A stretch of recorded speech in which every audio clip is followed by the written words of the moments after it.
ऐ खासान रसूल वक्त दुआ है,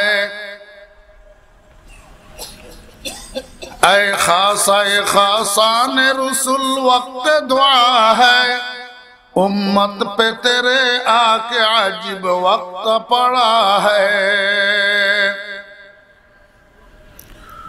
जो दीन बड़ी शान से निकला था वतन से, परदेस में वो आज गरीबुल गुरबा है।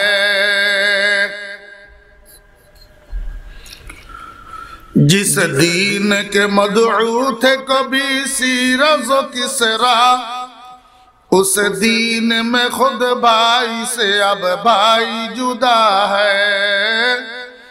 उस दीन में खुद भाई से अब भाई जुदा है। মূল্যহীন বাতের মার, তাও একটা বাঙ্গা বাসনের মধ্যে ৪-৫ দিন যদি একটা কুকুরকে আপনি খাইতে দেন, পরের দিন থেকে এই কুকুর রাত্রে 10টা থেকে ফজরের আজান পর্যন্ত আপনার ঘরের দরজায় বিনা বেতনে সিকিউরিটি গার্ডের দায়িত্ব পালন করবে, দারোয়ানের দায়িত্ব পালন করবে। রাত্রে 2টার সময় আপনার বাড়িতে যদি চোর ঢুকে, কুকুর ঘেউ ঘেউ ঘেউ ঘেউ করিয়া মালিককে জাগাইয়া দিবে। যতক্ষণ পর্যন্ত মালিক সজাগ হওয়ার আলামত পাবে না, ততক্ষণ পর্যন্ত কুকুরের ঘেউ ঘেউ বন্ধ হবে না। শুধু তাই নয় আমার ভাইয়েরা, দিনের 4টার সময় যদি আপনি বুরুঙ্গা বাজারে যাবেন, কুকুর আপনার সাথে সাথে বুরুঙ্গা বাজারে যাবে। আপনি নিজের প্রয়োজনে এই দোকান থেকে ওই দোকানে, ওই দোকান থেকে ওই দোকানে ঘোরাঘুরি করবেন, কুকুর আপনার সাথে ঘোরাঘুরি করে আপনাকে ডিস্টার্ব করবে না। সে বাজারের এক কোনায় বসে বসে ঘুমাবে। রাত্রে 10টার সময় আবার যখন আপনি আল্লাহু আকবার হাজিপুরের উদ্দেশ্যে রওনা দিবেন, কুকুরকে টেলিফোন করে ডাকতে হবে না। সে যত ঘুমানো ঘুমাক, মুনিবের ব্যাপারে সজাগ। আপনি যখন রাত্রে 10টার সময় রওনা দিবেন, কুকুর আবার আপনার সাথে রওনা দিবে।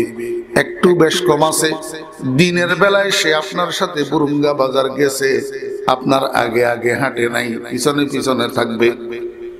কারণ কুকুর নাপাক হইতে পারে কিন্তু বেয়াদব না। বেয়াদব এখন তো আমাদের ফলাফাইরা বেয়াদবি শিখি যায় আগে। একটু লেখাপড়া বেশি করতে পারলে এরপরে প্রাইমারি স্কুলের স্যারটাকে আর মূল্যায়ন করে না। একটু লেখাপড়া একটু করলে জন্মদাতা পিতাকে পিছনে লইয়া আগে আগে হাঁটে। কুকুর কিন্তু আগে আগে হাঁটে না, পিছনে পিছনে থাকে। কিন্তু রাত্রে 10টার সময় যখন আপনি রওনা দিবেন বাড়ির উদ্দেশ্যে, কুকুর এখন আপনার পিছনে থাকবে না, আপনার আগে আগে হাঁটবে। পুলিশের গাড়ির মতো আপনাকে এসকর্ট দিয়া বাড়ি পর্যন্ত পৌঁছাবে। প্রতিমধ্যে কোন শত্রুপক্ষ যদি আপনাকে আক্রমণ করে, জীবন বাজি রাখিয়া মুনিবকে বাঁচানোর জন্য চেষ্টা করবে। জি আমার ভাইয়েরা, দোস্ত আবাব, এতে করে প্রমাণ হইল কুকুরেও মুনিব চিনে, কুকুরেও রব চিনে, কুকুরে খাদ্যদাতার প্রতি কৃতজ্ঞতা প্রদর্শন বুঝে। তাহলে গরুও মালিকের বাড়ির দরজা চিনে, ছাগলেও মালিকের বাড়ির দরজা চিনে। আমাদের মা বোনেরা যে মোরগ হাঁস পালে, সকাল বেলায় মোরগ হাঁস গুলো ছাড়ি দে গলায় রশি না লাগাইয়া, সন্ধ্যার সময় ঠিকই মোরগ হাঁস যেই মহিলার মোরগ সেই মহিলার কোয়াড়ের সামনে যায়, আরেকজনের ঘরের দরজায় যায় না। তাহলে মোরগ হাঁসেও তো মালিকের ঘরের দরজা চিনে। ও আশরাফুল মাখলুকাত ইনসান, গরু ছাগল যদি মুনিবের বাড়ির দরজা চিনে, মুনিবের ঘরের দরজা চিনে, কুকুর যদি খাদ্যদাতা লালন পালনকারী রবের প্রতি কৃতজ্ঞতা প্রদর্শন বুঝে, তুমি আশরাফুল মাখলুকাত ইনসান হইয়া তুমি নানার বাড়িতে যাইতে পারো, খালার বাড়িতে যাইতে পারো, মামার বাড়িতে যাইতে পারো, শ্বশুর বাড়িতে যাইতে পারো, হাটে যাইতে পারো, বাজারে যাইতে পারো, ক্লাবে যাইতে পারো, তোমার রাজনীতির অফিসে যাইতে পারো, তোমার মুনিবের ঘরের দরজায় তোমার কেন কদম পড়ে না? আল্লাহর ঘর মসজিদের দরজা কেন তুমি চিনো না? এবার নিজের বিচার নিজে করো। দুনিয়ার গরু ছাগল গুলা ভালো না তুমি ভালো? ওরে দুনিয়ার কুকুর গুলা ভালো না বেনামাজি মানুষ ভালো?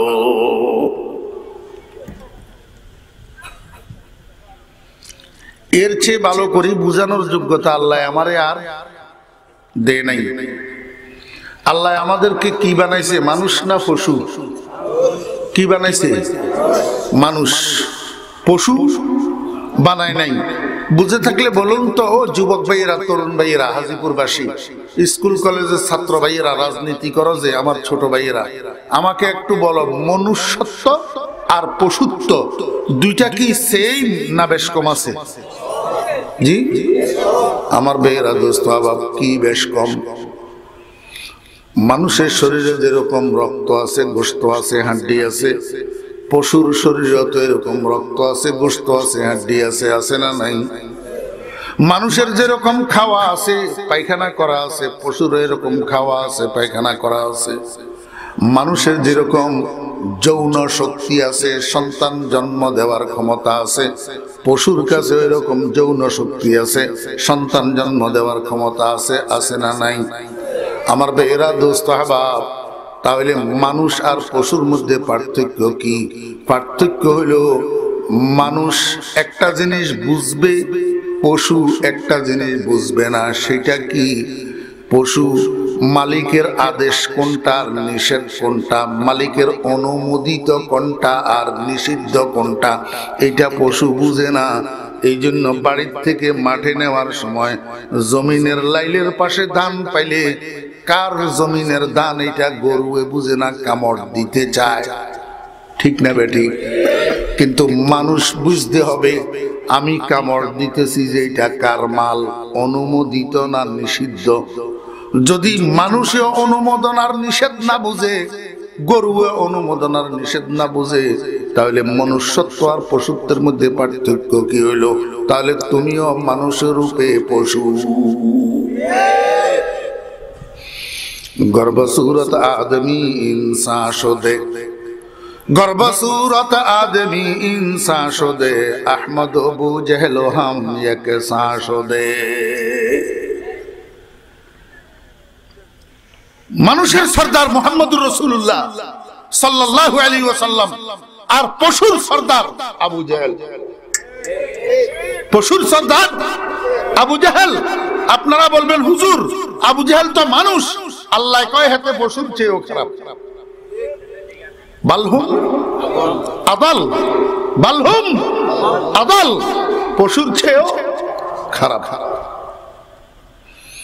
ও হাজিপুরবাসী, আমার ছোট ভাইয়েরা, যুবক ভাইয়েরা, তরুণ ভাইয়েরা, আমরা মানুষ হইতে চাই না পশু হইতে চাই?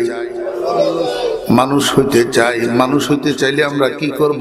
আজমালায়েক বাহারাদারি ওয়াজ বাহায়েম নিজে হাম বগুজারাজ হিজ্জে বাহায়েম কাজমালায়েক বগুজারি। আল্লাহর আরেফ বলে দুনিয়ার মানুষেরা একটা স্বভাব আছে পশুত্বের স্বভাব, আর একটা স্বভাব আছে ফেরেশতার স্বভাব, একটা স্বভাব আছে পশুর স্বভাব, আর একটা স্বভাব ফেরেশতার স্বভাব। ও মানুষ রূপের পশুরা, তোমরা পশুত্বের স্বভাব বর্জন করি ফেরেশতার স্বভাব অবলম্বন করো। দেখবা ফেরেশতারা ফেরেশতার স্বভাব নিয়ে যেই পজিশনে আছে, তোমরা মানুষেরা যদি ফেরেশতার স্বভাব অর্জন করতে পারো, তোমাদের পজিশন ফেরেশতার থেকে আরো ঊর্ধ্বে হয়ে যাবে। আজমালায়েক বাহারাদারি ওয়াজ বাহায়েম নিজে হাম কজমাল বগুজারাজ হিজ্জে বাহায়েম কজমালায়েক বগুজারি। ও ছোট ভাইরা, পশুত্বের স্বভাব কি? মালিক না চিনা। পশুত্বের স্বভাব কি? মালিকের অনুমোদন আর নিষেধ না বুঝা। যদি তোমরা পশু না হইয়া মানুষ হইতে চাও, তাহলে হারাম হালাল বেদ বিচার করিয়া চলতে হবে, জায়েজ না জায়েজ বুঝিয়া চলতে হবে, বৈধ অবৈধ বুঝিয়া চলতে হবে।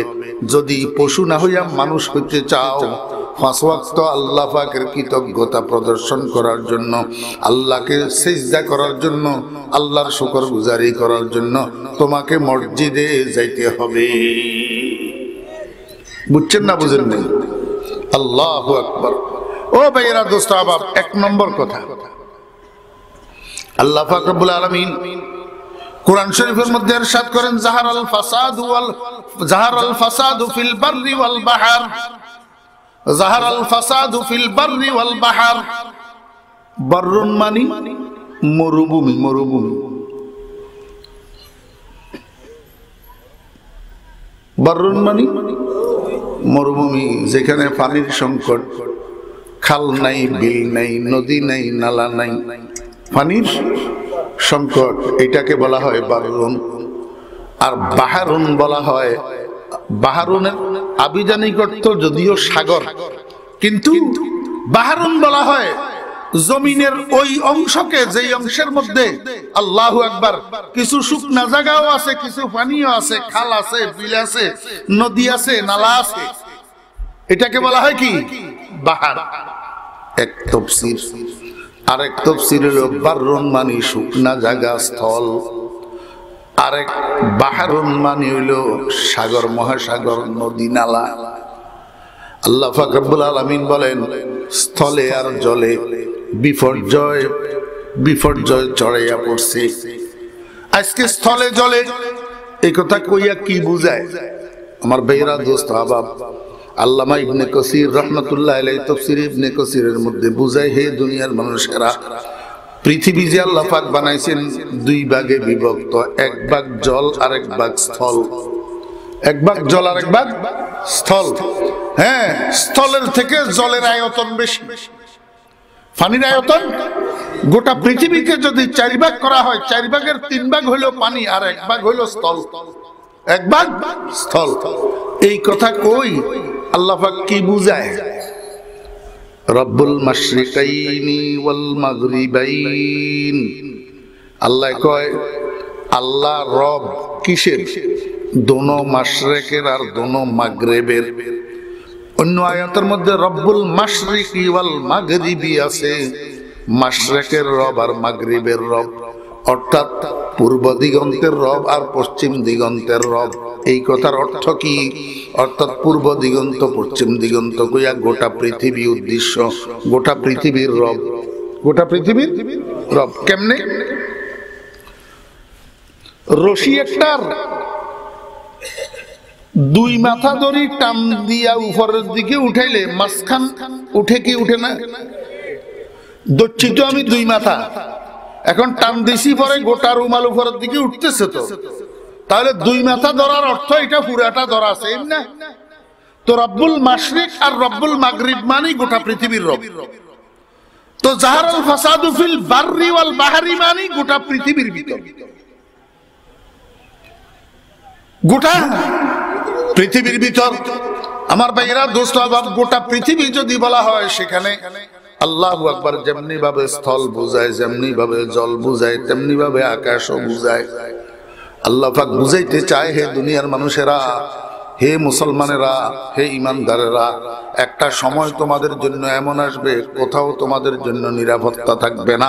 সব জায়গায় তোমাদের জন্য বিপর্যয় আর বিপর্যয়, সব জায়গায় তোমাদের জন্য দুঃখ আর দুঃখ, তোমাদের জন্য লাঞ্ছনা আর লাঞ্ছনা। স্থলপথেও তোমাদের শান্তি নাই, জলপথেও তোমাদের শান্তি নাই, আকাশেও তোমাদের শান্তি নাই, কোথাও তোমাদের জন্য নিরাপত্তা নাই। জাহারাল ফাসাদু ফিল বাররি ওয়াল বাহর, কোথাও নিরাপত্তা নাই। কারণ কি? বিমা কাসাবাত আইদিন নাস, বিমা কাসাবাত আইদিন নাস। আইদি শব্দের অর্থ হলো হাত সমূহ। ইয়াদুনের বহু বচন, ইয়াদুনের বহু বচন। নাস মানি মানুষ, আইদিন নাস মানি মানুষের হাত, মানুষের হাত। আর কাসাবাত শব্দের অর্থ হলো কামাই করা। কাসাবাত শব্দের অর্থ কি? কামাই করা।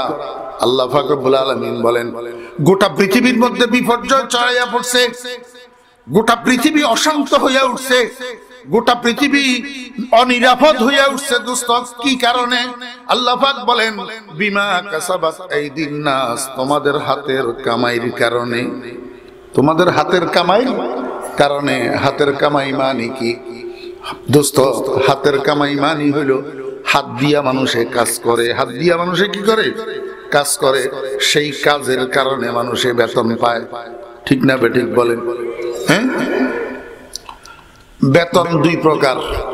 বেতন কয় প্রকার? একটা হইল ভালো বেতন আর একটা হইল মন্দ বেতন। একটা ভালো বেতন আর একটা কি? এই দোস্ত, গরু চুরি করে যে ধরা খাইলে এটারও বেতন আছে না নাই? হ্যাঁ, গরু চুরি করে যে ধরা খাইলে সেটার বেতন আছে না নাই? এটা ভালো বেতন নি না মন্দ বেতন? লাথি আর কিল ঘুষা ভালো বেতন নি, হ্যাঁ, এটা মন্দ বেতন। এই মন্দ বেতন যে তার ভাগ্যে জুটতেছে কিসের কারণে? তার হাতের কামাইয়ের কারণে। হাতের কামাইয়ের কারণে মানে ও আরেকজনের গরু চুরি করে রশি ধরে নিয়ে যাইতেছে কি দিয়া? হাত দিয়া। বোঝা যায় মানুষ কর্ম করে বেতন পায়, বিনিময় পায়। ভালো বিনিময়, মন্দ বিনিময়, উত্তম বিনিময়, নিকৃষ্ট বিনিময় কিসের উপরে পায়? কর্মের উপরে। আর কর্মটা করে কি দিয়া? হাত দিয়া। তাহলে আল্লাহ পাক যে বলে হাতের কামাই, এই কথার অর্থ কি? অর্থ মানুষের কর্মের ফল। মানুষের কর্মের ফল। আজকে গোটা পৃথিবী মনে হয় যেন মুসলমানদের জন্য অশান্ত হয়ে উঠছে। আমার ভাইয়েরা, দোস্ত আবাব, 93% মুসলমানের দেশে এই গত 3 দিন আগেও আমাদের বাংলাদেশের সংসদে বাংলাদেশের এক কুলাঙ্গার দাঁড়াইয়া কয় এখনো পর্যন্ত আহমদ শফি তেতুল হুজুর। আহমদ শফি তেতুল হুজুর। আর বাংলাদেশের কওমি মাদ্রাসাগুলা বৃক্ষ এখনো কয়। 93% মুসলমানের দেশে এত কিছুর পরে এখনো তার সাহস হলো বাংলাদেশের জাতীয় সংসদে কওমি মাদ্রাসাকে বৃক্ষ আখ্যায়িত করার সাহস কোথায় পেল? আমাদের কর্মের ফল। আমাদের কর্মের ফল। ও মুসলমান, ও মুসলমানের সন্তানেরা, লেখাপড়া ভিন্ন, তাতে কি হয়েছে? রাজনৈতিক দল ভিন্ন, তাতে কি হয়েছে? তোমার ঈমানের উপর যখন আঘাত করবে তখন তো তোমাদের এক সারিতে চলে আসা চাই। ও হাতের আঙ্গুল 5টা আল্লাহ পাক ভিন্ন ভিন্ন বানাইছে, ভিন্ন ভিন্ন, একটার সাথে একটা অ্যাটাচড না, একটার থেকে একটা পৃথক। কিন্তু খানা খাওয়ার সময় ঠিক তো তোমার 5টা আঙ্গুল একসাথে হইয়া যায়, ঠিক না বেঠিক? যদি খানা খাওয়ার সময় একসাথ না করি, পৃথক পৃথক রাখো, তোমার ভাগ্যে খানা জুটবে? তোমার হাতে ভাতের লোকমা উঠবে? ঠিক তো দ্রুপ মুসলমান যতদিন এই বিএনপি আওয়ামী লীগ জাতীয় পার্টি নৌকা দানের শীষার লাঙ্গল এগুলা লইয়া মুসলমানের সন্তানেরা পৃথক হইয়া থাকবা, যতদিন এবিসিডি সরেয়া আর আলিফ বাতার শিক্ষা পদ্ধতির ভিন্নতা লইয়া পৃথক হইয়া থাকবা, ততদিন তোমাদের কপালে ঝাঁটা আছে, ঝাঁটা। এখনো সময় আছে, এক হও। এই শুধু মোল্লাদের আওয়াজ না, এই শুধু তালবাদের আওয়াজ না, এই হইতে হবে গোটা মুসলিম মিল্লাতের আওয়াজ।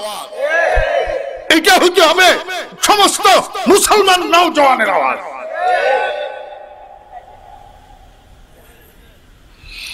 জাহরাল ফাসাদু ফিল বাররি ওয়াল বাহর বিমা কাসাবাত আইদিন নাস। আল্লাহু আকবার। আমার ভাইরা, দোস্ত আবাব, মনোযোগ আছেন?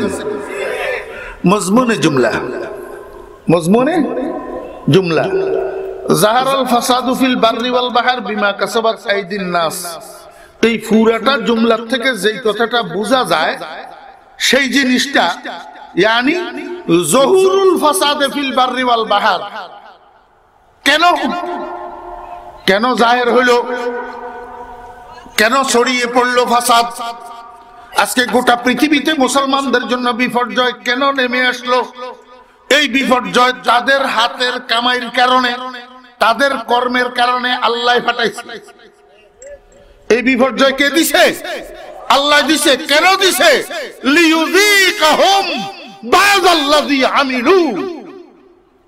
তারা যে অসৎ কর্মগুলা করতেছে, অন্যায় কর্মগুলা করতেছে, নাফরমানিগুলা করতেছে, গুনাহগুলা করতেছে, সবগুলার শাস্তি দিলে তো এদের অস্তিত্বই থাকে না। আল্লাহ কয় বান্দা আল্লাহু আকবার। আল্লাহ পাক রব্বুল আলামিন কয় দুনিয়ার মানুষেরা ওয়ায়াফু আন কাসীর, ওয়ায়াফু আন কাসীর, 10টা গুনাহ করতেছ, আমি আল্লাহ অনেকগুলা মাফ করে দিতেছি, আর কিছুর শাস্তি তোদেরকে দিতেছি সামান্য। যদি পুরাটার শাস্তি দিতাম তাহলে তোদের অস্তিত্বই থাকতো না, অস্তিত্ব বিলীন হয়ে যেত। আল্লাহ পাক কয় লিয়ুযীকাহুম বা'দাল্লাযী আমিলু, অল্প কিছু গুনার শাস্তি তোদেরকে আমি একটু আস্বাদন করানোর জন্য, অল্প কিছু গুনার শাস্তির মজা তোদেরকে বোঝানোর জন্য। কেন? লাআল্লাহুম ইয়ারজিউন, আশা করতেছি এই শাস্তির কারণে তোরা কোনো ফিরে আসস কিনা, তওবা করস কিনা। এবার আমি আপনাদেরকে একটা উদাহরণ দিই, উদাহরণটা বড় সুন্দর। ইউসুফ আলাইহিস সালামের খরিদ করিয়ে আনলো জুলাইখায়। আসলে তো খরিদ করছে আজিজে মিশরে। আজিজে মিশর জুলাইখার স্বামী। আজিজ মিশরে খরিদ করছে জুলাইখার জন্য, জুলাইখার জন্য। আমার ভাইয়েরা, দোস্ত আবাব, জুলাইখা হযরত ইউসুফ আলাইহিস সালামকে খরিদ করে নিয়ে এসেছে চড়া মূল্য দিয়া। বাড়িতে আসার পরে, ঘরে আসার পরে আজিজ মিশর জিজ্ঞেস করে, ও জুলাইখা, এত চড়া মূল্য দিয়া গোলামটা কেন খরিদ করলা? জুলাইখা কয়, তুমি তো জানো আমরা জীবনেও সন্তানের মা বাবা হইতে পারবো না। এটা আমার দোষে না, তোমার দোষে। আমি তো ফিট, তুমি আনফিট, তুমি আনফিট। এখন সন্তান যখন হবে না, এই বাচ্চাটাকে আমরা পালক সন্তানের মতো লালন পালন করব। আমরা যখন মরে যাব, বাচ্চাটাই আমাদের বিটিতে বাতি জ্বালাবে। আজিজ মিশরকে বুঝ দিল, বুঝি থাকলে বলেন, দোস্ত সন্তান তো সন্তান, সৎ মা হইলেও মা, পালক সন্তান হইলেও তোর সন্তান। কিন্তু আসলে জুলাইখা ইউসুফ আলাইহিস সালামকে খরিদ করছে সন্তান বানানোর জন্য না, প্রেমিক বানানোর জন্য। সন্তান বানানোর জন্য না, স্বামী বানানোর জন্য। কিন্তু আজিজে মিশরকে বুঝ দে, কয়টারে আমরা নাত্তাখিযাহু ওয়ালাদা, সন্তান বানাবো। আমার ভাইয়েরা, দোস্ত আবাব, লম্বা ঘটনা। বহুত চলচাতুরি করছে, বহুত চলচাতুরি করছে, হাফতমখানা বানাইছে। ঘোড়ার ডিম। আল্লাহর পয়গম্বর হযরত ইউসুফ আলাইহিস সালাতু ওয়াস সালাম, পয়গম্বর মানে হবু পয়গম্বর, তখনও তো বয়স হয় নাই, পয়গম্বরই বয়স। হযরত ইউসুফ আলাইহিস সালামের মধ্যে আল্লাহ পাক নবুয়তের ভেদ লুপ্ত রেখেছিলেন। হযরত ইউসুফ আলাইহিস সালামের সাথে জুলাইখা যত চলচাতুরি করে, হযরত ইউসুফ আলাইহিস সালাম একটি বারের জন্য চক্ষু উপরের দিকে উঠাইয়া জুলাইখার চেহারার দিকে তাকাইয়াও দেখে নাই, তাকাইয়াও দেখে নাই। আমার বেরা দোস্ত আবাব, শেষ পর্যন্ত জুলাইখা হাফতমখানাতে ঢুকাইল। হযরত ইউসুফ আলাইহিস সালামকে হাফতমখানার থেকে দৌড়াইয়া ইউসুফ আলাইহিস সালাম বাইর হইল। যখন শেষ দরজায় এসছে, দেখে সেখানে জুলাইখার স্বামী আজিজ মিশর দণ্ডায়মান। লম্বা ঘটনা কোরআন শরীফের মধ্যে আছে। জুলাইখা পিছনের দিক থেকে দৌড়াইতে যাইয়া হযরত ইউসুফ আলাইহিস সালামের পিঠের উপরে খামচি মারছে। এই খামচির মধ্যে ইউসুফ আলাইহিস সালামের জামা ফাটি, জামার টুকরা জুলাইখার হাতে আসি গেছে। হযরত ইউসুফ আলাইহিস সালাম, আল্লাহু আকবার, জুলাইখা যাইয়া আজিজ মিশরের কাছে বাদী হইছে ইউসুফের বিরুদ্ধে। ইউসুফ আলাইহিস সালাম তার প্রতিবাদ করছে। শেষ পর্যন্ত একটা দুধের শিশুর সাক্ষ্যের দ্বারা ইউসুফ আলাইহিস সালাম নির্দোষ প্রমাণিত হইছে। এখন জুলাইখা কয়, ও আজিজ মিশর, পোলাটা বড় বেয়াদব, দুশ্চরিত্র পোলা, এই পোলাটারে জেলখানায় ঢুকাইয়া দাও। কি করো? জেলখানায়। আজিজ মিশর কয়, এই জুলাইখা, একটা নিরপরাধ বাচ্চা, আমি দেখতেছি তার কোনো দোষ নাই, সব দোষ তো তোমার। ইন্নাহু মিন কাইদিকুন্না ইন্না কাইদাকুন্না আযীম। কিন্তু বসেরা ম্যাডামদের সাথে কুলাইয়া উঠে না।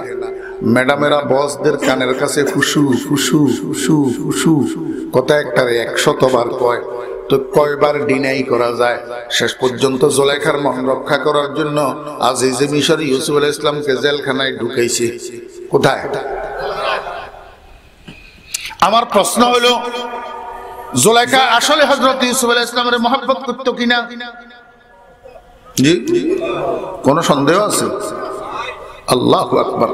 ঐতিহাসিক ভালোবাসা না এটা, যেই ভালোবাসা আল্লাহ কোরআনের মধ্যে বর্ণনা করছেন এবং যেই ঘটনাকে আহসানুল কাসাস বলছেন, ঐতিহাসিক ঘটনা, ঐতিহাসিক প্রেম না এটা? বা মহব্বত করতে যে কোনো সন্দেহ আছে? কিন্তু প্রশ্ন হলো, কোন মানুষ যদি কোনো মানুষকে ভালোবাসে, সেটার আরাম কামনা করে, কষ্ট কামনা করে না, ঠিক না বেটি? আমার বউ কষ্ট পাক, আমি চাইবো। আমার স্বামী কষ্ট পাক, আমি চাইবো। আমার ছেলে মেয়ে কষ্ট পাক, আমি চাইবো। আমার মা বাবা কষ্ট পাক, আমি চাইবো। কখনো না। মহব্বতের মানুষকে কষ্ট দেওয়া, প্রেমাস্পদকে কষ্ট দেওয়া কোনো প্রেমিকের চাহিদা হইতে পারে না। তো জুলাইখা যদি হযরত ইউসুফ আলাইহিস সালামকে মহব্বত করতো, ঠিক, তাহলে ইউসুফ আলাইহিস সালামকে জেলখানায় ঢুকাইলো কেন? জেলখানা তো কষ্টের জায়গা, সেখানে পেশাবের গন্ধ আর মশার কামড়, খাওয়া দাওয়া উন্নত না, শোয়া উন্নত না, জেলখানা কষ্টের জায়গা। জুলাইখা হযরত ইউসুফ আলাইহিস সালামকে যদি মহব্বতই করতো, তাহলে ইউসুফ আলাইহিস সালামকে জেলখানায় ঢুকাইলো কেন? আর এফে জামি রহমাতুল্লাহ আলাইহি বলেন, বসা আশাক কে বর হিজরা দলিরাস, বসা আশাক কে বর হিজরা দলিরাস, বআ পিন্দারে কজমা আশুক সায়রাস। আশিক যখন কোনোভাবে মাশুককে আয়ত্তে আনতে পারে না, প্রেমিক যখন প্রেমাস্পদকে কোনোভাবে নিয়ন্ত্রণে আনতে পারে না, তখন হালকা শাস্তির ব্যবস্থা করে। এই শাস্তির উদ্দেশ্য দুশ্মনী নয়, এই শাস্তির উদ্দেশ্য হইল সহজভাবে যখন আয়ত্তে আসে না, হালকা একটু শাস্তি দিয়া হইলেও তাকে আয়ত্তে আনা যায় কিনা চেষ্টা করা। এটা অনেক আশেকে মাশুককে নিয়ন্ত্রণ করার জন্য করে থাকে। বসা আশাকে কেবর হিজরা দলিরাস, বসা আশাকে কেবর হিজরা দলিরাস, বআ পিন্দারে কজমা আশুক সায়রাস। 6 বছরের বাচ্চা, 7 বছরের বাচ্চা, 8 বছরের বাচ্চা, 2তে পড়ে, 3তে পড়ে, স্কুলে যাওয়ার সময় হয়েছে। মাই কয়, বাবা স্কুলে যাবি না? কয় না, আজকে যাব না। মাই কয়, কেন যাবি না? কয় এমনি। মাই কয়, বেটা স্কুলে যা। কয় আমি যাব না। আমি তো পরে পেয়ারা গাছের থেকে ছোট্ট ডাল একটা ভাঙিয়ে লইছে, পাতা সহ, পেয়ারা গাছের ডাল। এই পেয়ারা গাছের ডাল দিয়া ফিটের উপরে 2-3 বেত্রাঘাত যখন করছে, এবার ও মারে, ও মারে, যাবো যাবো যাবো, নাচতে নাচতে কান্দে আর কয়, ও মা যাবো, ও মা যাবো। ঠিক না বে ঠিক? বুঝে থাকলে বলুন আল্লাহু আকবার। পাঠশালায় না যাওয়ার জন্য মা যে তার সন্তানকে ফিটে, এটা কি দুশ্মনের পিটা না মহব্বতের পিটা? কিসের পিটা? মহব্বতের পিটা। স্কুলে যাওয়ার জন্য মা যে সন্তানকে শাস্তি দেয়, এটা দুশ্মনের শাস্তি না। কোন রকমে কইয়া বলিয়া যখন বাচ্চাকে স্কুলে পাঠানো সম্ভব হয় না, তখন হালকা একটু শাস্তির ব্যবস্থা করে স্কুলে পাঠানোর জন্য, কথা মানানোর জন্য, নিয়ন্ত্রণ করার জন্য। আমার আল্লাহ কয়, ওয়ালানাবলুওয়ান্নাকুম বিশাইইম মিনাল খাউফি ওয়াল জুউ ওয়া নাকসিম মিনাল আমওয়ালি ওয়াল আনফুসি ওয়াস সামারাত। আমার আল্লাহ কয়, লিউযীকাহুম বা'দাল্লাযী আমিলু লাআল্লাহুম ইয়ারজিউন। ও বান্দা, একটু সামান্য কিছু তোমাদের নাফরমানের শাস্তি তোমাদেরকে আমি দিতেছি, কি জন্য? তোমরা যেন ফিরে আসো, তোমরা যেন লাআল্লাহুম ইয়ারজিউন। তাফসীর খুলি দেখেন, আই লাআল্লাহুম ইয়াতুবুন, লাআল্লাহুম ইয়াতুবুন। তাহলে বোঝা গেল আয়াতের মধ্যে প্রতিকারও আছে। আয়াতের মধ্যে কি আছে? প্রতিকার আছে।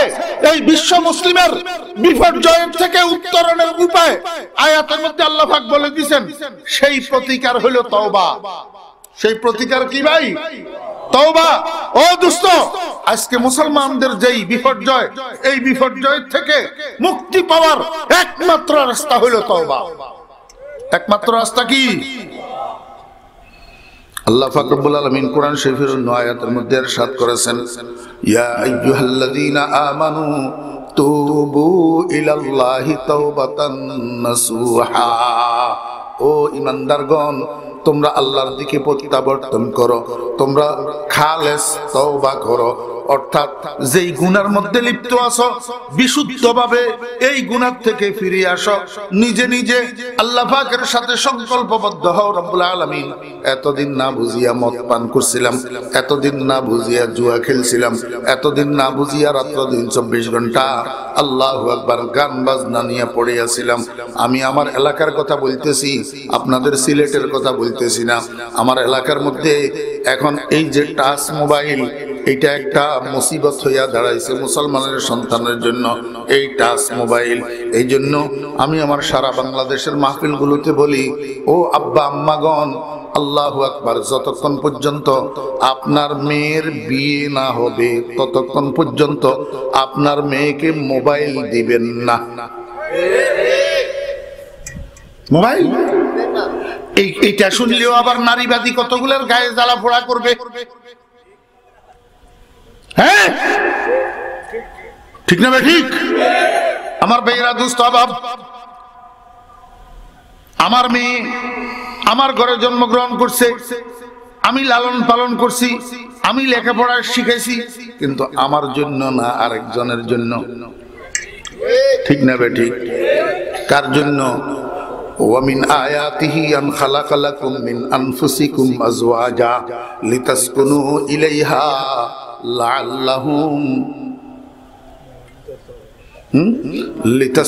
إليها وجعل بينكم مودة ورحمة إن في ذلك لآيات لقوم يعقلون। ছেলে আমার ঘরে জন্মগ্রহণ করছে আমার জন্য। কার জন্য? আমার জন্য, আমার বিটিতে বাতি দেওয়ার জন্য, আমার বার্ধক্যে আমাকে সেবা করার জন্য, আমি মরার পরে আমাকে গোসল দেওয়ার জন্য, আমি মরার পরে আমার জানাজার নামাজ পড়ার জন্য, আমাকে দফন করার জন্য, শুক্রবারে শুক্রবারে আমার কবরের কাছে যাই আমার কবর জিয়ারত করার জন্য। কিন্তু মেয়ে আমার ঘরে জন্মগ্রহণ করছে, আমি লালন পালন করছি, আমি লেখাপড়া শিখেছি, কিন্তু আমার জন্য না, আরেকজনের জন্য। ঠিক না বে? ঠিক। অতএব যার জন্য জন্মগ্রহণ করছে, যার জন্য লালন পালন করছি, তার হাতে সুপর্দ করে দিই। সে যদি তার বউয়ের টাচ মোবাইল না অ্যাপেল মোবাইলও যদি কিনে দে, আমার কোনো আপত্তি নাই। আমার আল্লাহ পাক আমাকে 4টা মেয়ে দিছে, আল্লাহর রহমতে 4টার বিয়ে হয়েছে, আল্লাহর রহমতে লেখাপড়া শিখাইয়া বিয়ে দিছি। আমি আমার একটা মেয়েকেও বিয়ের আগে মোবাইল দিই নাই। বলছি, বাবারে, তুমি আরেকজনের আমানত আমার কাছে আল্লাহ পাঠাইছে, যার জিনিস তাকে গছাইয়া দিতে পারলে এবার তোমার স্বামী তোমারে মোবাইল দেখ, যা দেখ, আমার কোনো আপত্তি নাই। বুঝেন? অদুস্ত মোল্লা মৌলবীদের কথা তো মানুষের কাছে ভালো লাগে না, কিন্তু বরিশাল মেডিকেল কলেজের মধ্যে 42-43টা জারজ সন্তান ডাস্টবিনের মধ্যে পাওয়া গেল, যে সেটা কিসের ফসল? কিসের ফসল? খোদার কসম, যদি মেয়েদের হাতে এইভাবে অবাধে অ্যান্ড্রয়েড ফোন উঠাইয়া দেওয়া না হইতো, তাহলে জেনাবে বিচার আর জারজ সন্তান জন্মগ্রহণের এই প্রাচুর্য হইতো না।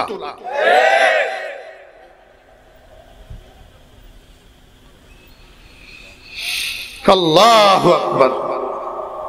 আমার ভাইরা, দোস্ত আবাব, ও যুবক ভাইরা, তরুণ ভাইরা, আমাদের সন্তানেরা মোবাইল ব্যবহার করো, কিন্তু মোবাইলের মধ্যে external memory card 32 GB 16 GB ঢুকাইয়া সম্পূর্ণ মেমোরি কার্ডের মধ্যে বাংলা হিন্দি ছায়া ছবি আর ছায়া ছবির গান ঢুকাইয়া রাত্র দিন 24 ঘন্টা মুসলমানের সন্তানেরা এই গান বাজনার মধ্যে জীবন নষ্ট করবি না, এই গান বাজনার মধ্যে ডুবে থাকবি না। বুঝবি একদিন, যেদিন বুঝবি সেদিন কোনো কাজে আসবে না। এখানে গান বাজনার পাগল হবি না। বেহেশতের মধ্যে আল্লাহ পাক তোমার আমার জন্য গান বাজনার ব্যবস্থা রেখেছেন, ডান্সের ব্যবস্থা রেখেছেন, সেখানে বিচিত্র অনুষ্ঠানের ব্যবস্থা আছে, সেখানে শরাব পান করার ব্যবস্থাও আছে। সবকিছু তোমার আমার জন্য আল্লাহ পাক বেহেশতের মধ্যে রেখেছেন, শর্ত হইল এইখানে নিষিদ্ধ করতে পারবা না, আল্লাহ পাকের অনুমোদনের বাহিরে কিছু করতে পারবা না, তাহলে সমস্ত ক্ষতিপূরণ আর মনের চাহিদা আল্লাহ পাক বেহেশতের মধ্যে পূরণ করে দেবে। বেহেশতের মধ্যে কি করে দিবে? পূরণ করে দিবে। আমার ছোট ভাইয়েরা, সংক্ষেপে বলতেছি, আজকে দুঃখের সাথে বলতে হয় মুসলমানের পোলা আল্লাহু আকবার ইন্টারনাল মেমোরি আর এক্সটার্নাল মেমোরি সম্পূর্ণ বাংলা হিন্দি ছায়াছবির গান ঢুকাইয়া এবার এটার মধ্যে হেডফোন লাগাইয়া হেডফোনের দুই মাথা দুই কানের মধ্যে দিয়া এবার বালিশের উপরে মাথা রাখে ঘুমানোর জন্য। গান শুনতে শুনতে হিন্দি ছায়াছবির কুফর মার্কা গান, কুফর হিন্দি ছায়াছবির অনেকগুলা গানের মধ্যে কুফর আছে। কুফর কি আছে? जीता हूं जिसके लिए मरता हूं, যার জন্য আমি বাঁচি, যার জন্য আমি মরি, অর্থাৎ আমার জীবন মরণ। এক লড়কি है जिसे मैं प्यार करता हूं, একটি মেয়ের জন্য যাকে আমি ভালোবাসি। এইটা মুসলমানের উক্তি হইতে পারে না, মুসলমানের সন্তানের উক্তি হইতে পারে না, কারণ মুসলমানদের জন্য আল্লাহ পাক কোরআন শরীফের মধ্যে বলছেন, কুল ইন্না সালাতি ওয়া নুসুকি ওয়া মাহইয়ায়া ওয়া মামাতি লিল্লাহি রাব্বিল আলামিন। আল্লাহ কয়, বন্ধু আপনি বলুন, আমার নামাজ, আমার কুরবানি, আমার জীবন, আমার মরণ কোনো তফসিরের দরকার করে না, কোনো ব্যাখ্যার দরকার করে না, সরাসরি শব্দ। ওয়া মাহইয়ায়া আমার জীবন, ওয়া মামাতি আমার মরণ, কার জন্য? লিল্লাহি রাব্বিল আলামিন। একজন ইমানদার মা বাপকে মহব্বত করবে, একজন ইমানদার ছেলে মেয়েকে মহব্বত করবে, একজন ইমানদার স্বামী স্ত্রীকে মহব্বত করবে, স্ত্রী স্বামীকে মহব্বত করবে, কিন্তু তাই বলিয়া বলতে পারবে না, ও সন্তানগণ আমার জীবন মরণ তোমাদের জন্য, ও আব্বা আম্মা আমার জীবন মরণ আপনাদের জন্য, ও স্বামী আমার জীবন মরণ আপনার জন্য, ও স্ত্রী আমার জীবন মরণ তোমার জন্য। জায়েজ নাই, বলা জায়েজ নাই। মহব্বত করতে পারবা কিন্তু জীবন মরণ অন্য কারো জন্য উৎসর্গ করতে পারবা না, কারণ এই জীবন মরণ তোমার বাবার ব্যাংকের টাকা না, এই জীবন মরণ আল্লাহু আকবার তোমার গাছের ফল না, এটা আল্লাহর দেওয়া নেয়ামত। জীবন মরণ এটার মালিক আল্লাহ। ইচ্ছা করলেই কেউ কাউকে জীবন দিতে পারে না, ইচ্ছা করলেই কেউ কাউকে মরণ দিতে পারে না। সব জীবন দেওয়ার মালিক আল্লাহ, মরণ দেওয়ার মালিক আল্লাহ। অতএব জীবন মরণ মুসলমানের একমাত্র কার জন্য হবে? আল্লাহর জন্য। কার জন্য? আল্লাহর জন্য। তো তুই মুসলমানের ছেলে হইয়া এই জাতীয় গানগুলা কেমনে শুনস? এই জাতীয় গানগুলা মুখে কেমনে নিস? এই জাতীয় গানগুলা শুনি শুনি স্বাদ আর মজা কেমনে উপলব্ধি করিস? ও দোস্ত, এই জাতীয় গান শুনতে শুনতে আল্লাহু আকবার বালিশের উপরে মাথা রাখি ঘুমানোর জন্য অপেক্ষা করে। এক সময় দুই চোখ জুড়ে ঘুম আসি যায়। যখন সে নাক ডাকে ডাকিয়া ঘুমায়, তখনও তার দুই কানের ছিদ্র দিয়া ওই হিন্দি ছায়াছবির গান, অপবিত্র গান, কুফর মার্কা গান ঢুকে। এক সময় ব্যাটারির চার্জ খতম হইয়া অথবা গানের অপশন খতম হইয়া তারপরে গান বন্ধ হয়।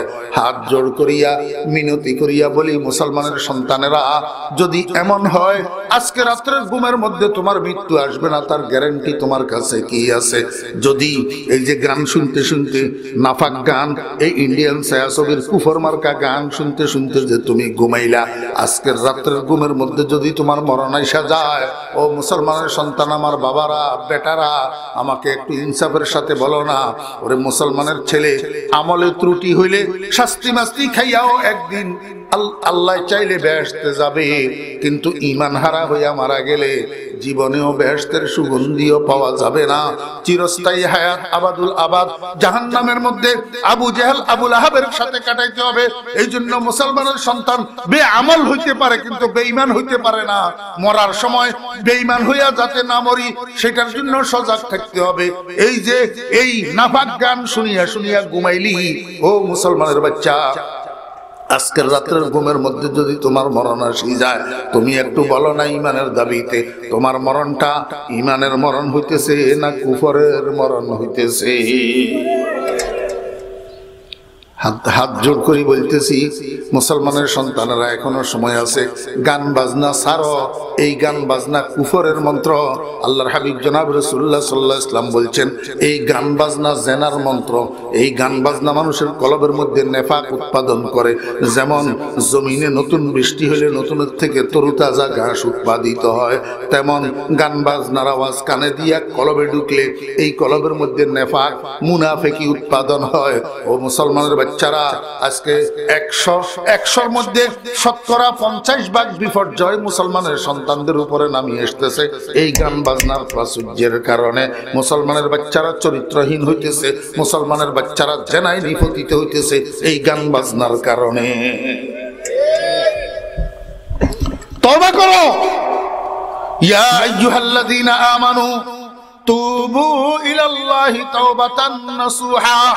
1 নম্বর কাজ, তওবা করো। তওবা মানি গুনাহ থেকে ফিরে আসো, আল্লাহ পাকের সাথে সংকল্পবদ্ধ হও। মাওলায়ে করিম, না বুঝে এতদিন গুনাহ করছি, এখন বুঝে আসছে, আমি ওয়াদা করলাম আজকে থেকে এই গুনাহ আর করব না। এটার উপরে অটল এবং অবিচল থাকো, আর গুনাহ সেটা করিও না। এটার নাম তওবা। বলে তওবার দ্বারা শেষ নেই, তওবার দ্বারা সামনের জন্য সুরক্ষিত হইলা, পিছনে করি এসছো যে সেগুলার কি হবে? এটার জন্য ইস্তাগফিরু রাব্বাকুম ইন্নাহু কানা গাফফারা। আল্লাহ পাক রব্বুল আলামিন কয়, হে আমার বান্দারা, তুমি গুনাহ করছো, যখন তোমার বুঝে আসছে তুমি গুনাহ করছো, অন্যায় করছো, তখন আমি রব্বুল আলামিনের দরবারে 2খানা হাত উঠাইয়া 2 ফোঁটা চোখের পানি দিয়া একটু বলো না, বজুজ রহমত পানা হে নিস্তে ইয়া রব, বজুজ রহমত পানা হে নিস্তে ইয়া রব, বজুজ গুফরা सहारा निस्ते या रब, गरचे मैं बदकारो नाला एक हूँ ऐसा है जहाँ पर तेरे दर छोड़ कर अब तू बता जाऊँ कहाँ। अल्लाहुम्मा ला मनजा वला मलजा इल्ला इलैक, अल्लाहुम्मा ला मलजा वला मनजा इल्ला इलैक। आय अल्लाह, আমি আর কোথায় আশ্রয় নেব? তোমার কাছে ছাড়া তো আশ্রয়ের জায়গা নাই। আমি আর কোথায় ভাগিয়া পলায়ন করব? তোমার কাছে ছাড়া তো ভাগিয়া পলায়ন করার আর জায়গা নাই। মাওলায়ে করিম, গুনাহ করছি যে ঠিক, কিন্তু আমার ইয়াকিন আছে, আল্লাহুম্মা ইন্নী উকিররু বিযুনুবি ওয়া তায়াক্কানু বিআন্না লি রাব্বান লা ইয়াগফিরুয যুনুবা ইল্লা আনতা ফাগফিরলি যুনুবি ইয়া রাব্বি। আয় আল্লাহ, আমার একজন রব আছে, আমার রব ইচ্ছা করলে আমার গুনাহগুলো maaf করে দিতে পারে। ও মাওলায়ে করিম, তুমি না হাদিসে কুদসির মধ্যে বলছো, লাউ বালাগা যামবুকা ইনানাস সামা লাগাফারতু লাকা ওয়া লাস্তু বালি। ও আল্লাহ, তুমি না বলছো, ও বান্দা, তোর গুনাহ যদি এত বেশি হয় আসমানের কিনারায় যাইয়া লাগে, তারপরেও আমি তোরে maaf করে দেব, আমি কারো পরোয়া করি না। মাওলায়ে করিম, আমি তোমার কাছে সেই মাগফিরাতটা চাই। আমি গুনাহগার মাওলা, আমার গুনার কুল কিনারা নাই, কিন্তু তুমি ইচ্ছা করলে আমাকে maaf করে দিতে পারো। আয় আল্লাহ, আমার গুনাহগুলা maaf করে দাও না।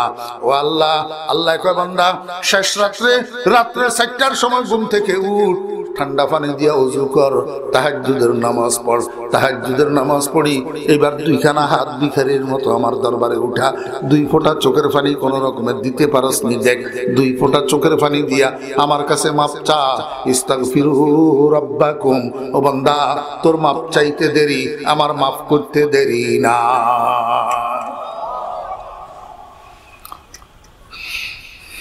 রাসূল আকরাম সাল্লাল্লাহু আলাইহি ওয়াসাল্লাম হাদিস শরীফের মধ্যে ইরশাদ করেছেন, ইয়া আইয়ুহান নাস ইস্তাগফিরু লিআন্নী আস্তাগফিরু কুল্লা ইয়াউমিন মিআতা মাররা।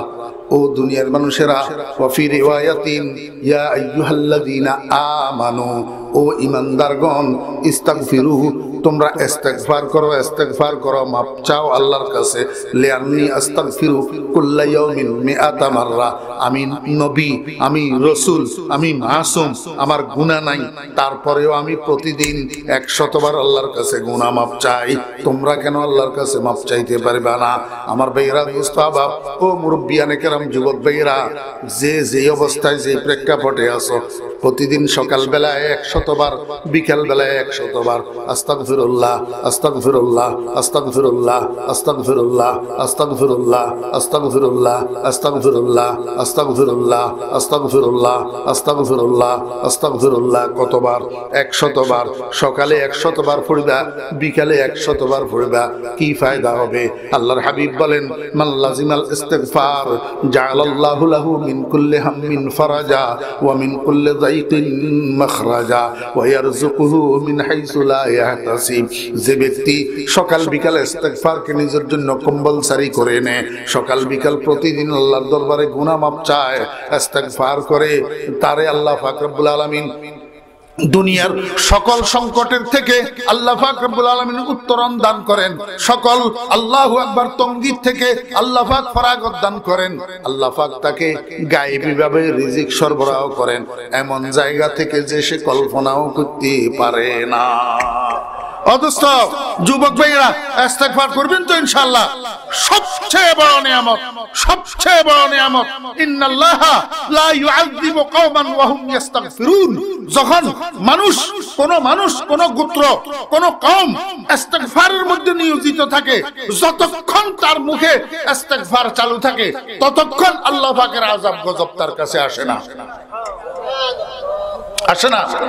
খোদার কসম, সিলেটের থেকে ঢাকা যাবেন, বাসের সিটে উঠে বসছেন, যদি এই সিলেটের থেকে ঢাকা পর্যন্ত রাস্তা তাসবিহটা হাতের মধ্যে লইয়া আস্তাগফিরুল্লাহ আস্তাগফিরুল্লাহ আস্তাগফিরুল্লাহ আস্তাগফিরুল্লাহ ওয়া রাব্বিল কাবা সাদাকাল্লাহু ওয়া সাদাকা রাসূলুহু, আল্লাহ সত্য, আল্লাহর রাসূল সত্য। আমার ভাইরা, একজন মানুষ যদি তাসবিহ হাতে লইয়া আস্তাগফিরুল্লাহ আস্তাগফিরুল্লাহ করে, এই গোটা গাড়ির যাত্রী তার উসিলায় বাঁচিয়া যাবে। খোদার কসম, এই গাড়ি অ্যাক্সিডেন্ট হবে না, অ্যাক্সিডেন্ট হবে না। দুনিয়ার সমস্ত আযাব আর গজব, দুনিয়ার সমস্ত বলা আর মুসিবত সব রুখি দেয় ইস্তিগফারে। কিন্তু বর্তমান দুনিয়ার মুসলমান শুধু গুনাহ করতে জানে, মাপ চাইতে জানে না। এই এতক্ষণের আলোচনার খোলাসা কি? গোটা পৃথিবীর মধ্যে আজকে মুসলমানদের উপরে যে বিপর্যয় নামিয়ে এসছে, এটার একমাত্র কারণ গুনাহ। একমাত্র কারণ কি? গুনাহ। বিমা কাসাবাত আইদিন নাস মানে মাসিয়ত, মানে কি? মাসিয়ত। আর এর থেকে উত্তরণের একমাত্র উপায় হলো তওবা আর ইস্তিগফার। তওবা আর আল্লাহ পাক রব্বুল আলামিন আমাদেরকে মানার, আমল করার তৌফিক দান করেন। ওয়া আখিরু দাওয়ানা আনিল হামদুলিল্লাহি রাব্বিল আলামিন ওয়া সাল্লাল্লাহু তাআলা আলা খাইরি খালকিহি মুহাম্মাদিন ওয়া আলিহি ওয়া সাহবিহি আজমাইন।